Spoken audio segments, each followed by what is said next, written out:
तामुलपुर बियाब बाथौ गुथुमनि 27थि बोसोरसालिया जथुमाया मोनसे गाबगोनां हाबाफारिनि गेजेरजों जोबनानै थांबाय। तामुलपुर बियाब बाथौ गुथुमनि खुंगा 27थि बोसोरसालिया जथुमाया 8 आरो 9 फेब्रुआरियाव साननैनि हाबाफारिजों तामुलपुर बियाब बाथौ थानसालिनि लांगोना मोखाङाव मोनसे हाबाफारिनि गेजेरजों गाजा गोमजायै खुंजायो। बाथौ धोरोमनि गोथार आरज गाबनाय, बाथौ धोरोमनि फारसे गुवारै सावरायनाय बायदि बायदि हाबाफारिजों लोगोसेनो गेवलां मेला जानानै थाङो। तामुलपुर बियाब बाथौ गुथुमनि जथुमाजों लोब्बा लाखिनानै दिहुनजानाय बैसोमुथि खुगा लाइसि स्निथि बिसान बे बिजाबखौ तामुलपुर हालामनि गोख्रों समाज सिबियारि मिलन बर'आ बेखेवनानै होयो।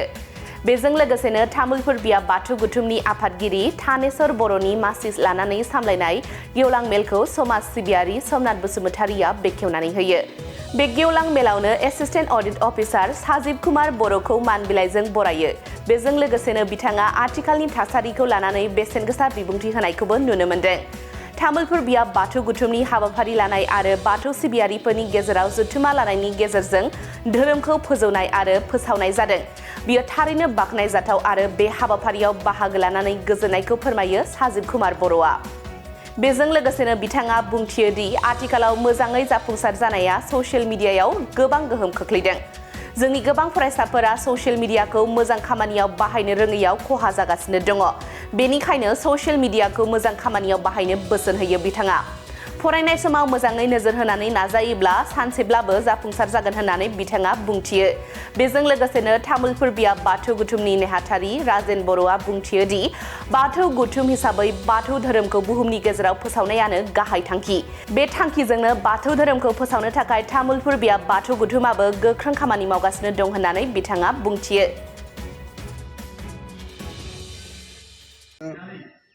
बाथौ गौथुम हिसाबै जोंहा धोरोमखौ फोसावनाय, बे फोसावनाया जाबाय जोंनिया फोसाबनायनि गेजेरजों फोसावनाय। दा जोङो थांनाय 2 डिसेम्बर 2023 मायथाइयाव बिबानखौ मोननायनि उनाव जोङो गोबां हाबाफारि मावबाय। दा बे बोसोरसेयाव जोङो मा खामानि मावखो? बे खामानि मावनायनि जोंनि जिथुबा फोरमायथि, बे फोरमायथिखौ जों फोरमायनो थाखाय जोङो बे जथुम्माजों लोब्बा लाखिनानै 5 फेब्रुआरिनि 5 खालाराव जोङो मोनसे थान्दै जथुम जथुमदोंमोन। बे थान्दै जथुमाव जों बोसोरसे मावलांनाय खामानि गासैखौबो जोङो थान्दैफोरनो जोङो फोरमायनाय जादोंमोन। बेयाव थाखा फैसानि बाथ्रा, बेयाव धोरोम फोसावनायनि बाथ्रा। दा बे थान्दै जथुमजों लोब्बा लाखिनानै जिथुबा गेवलां मेल जानाय मोनसे हाबाफारि थायो, बे गेवलां मेलखौ जों दिनै खुंनाय जादों। आरो बे गेवलां मेलनि गेजेरजों जों रायजोफोरनो बेखौनो फोरमायनो सानदों।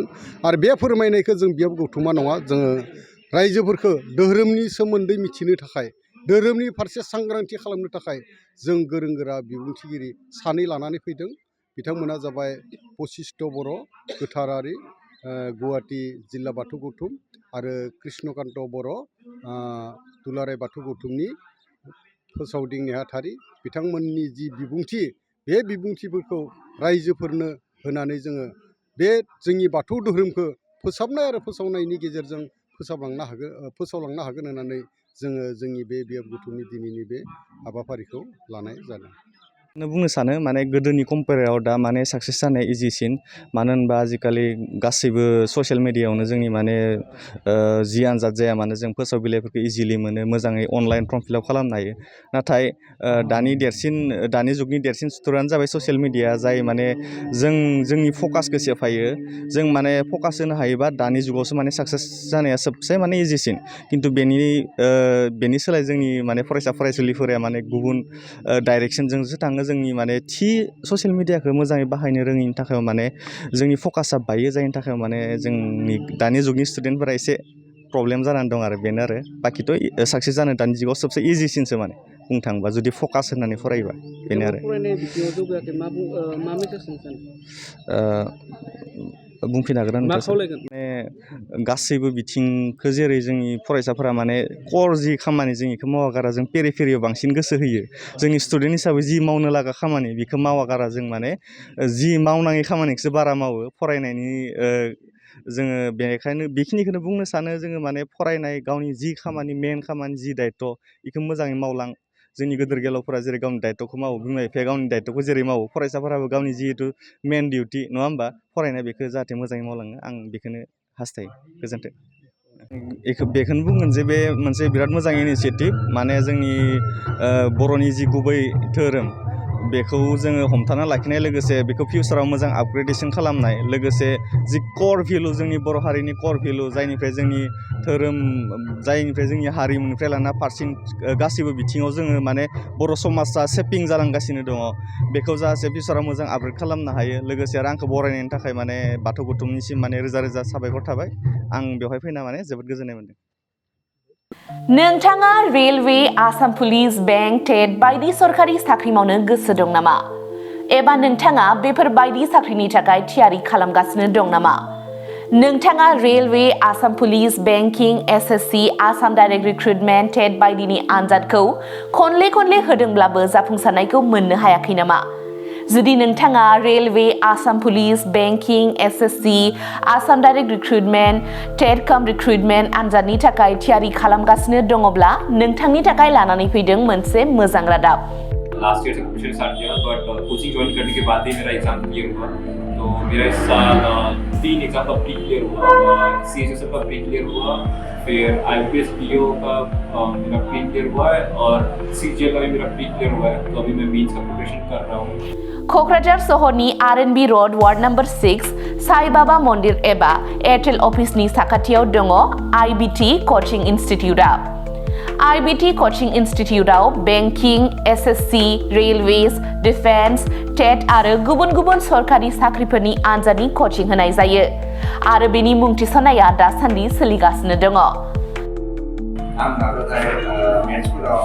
उइकफोरमोन ओमफ्राय दा बाहाय आं एसे गोख्रों जाबाय आरो बाहाय CA क्लासबो जायो माने सामफ्राम कारेन्ट एफेयारफोर जानाय वाला मा जानाय जिउ मा जानाय बेखौ मोनगोन ओमफ्राय रिजनिंफोर इंग्लिश क्लास जाजोबो खाथियाव मेरा क्वांट में एक्चुअली खराब था इसलिए मेरा ज़्यादातर एग्जाम में क्वालिफाई नहीं कर पा रहा था और कॉन्फिडेंट भी नहीं था जब से मैंने ज्वाइन किया है तब से मैंने क्वांट पे एक्चुअली अभी मैं क्वांट पे अच्छा हूँ और कर भी पा रहा हूँ तो अभी कॉन्फिडेंट भी हूँ और फैकल्टीज भी बहुत अच्छे हेल्प करते हैं बहुत IBT कचिं इनस्टिट्यूटआव मुं थिसननायनि गोबां मुलाम्फाफोरखौ नोंथाङा मोननो हागोन जेरै ल' course fees specially daily current affairs classes lifetime membership card weekly 5 to 6 days classes comprehensive study materials regular online and offline mock test make my exam app flexible class timings doubt clearing session बेफोर गासै सुबिदाफोरखौ नोंथाङा IBT coaching इनस्टिट्यूटआव मोननो हागोन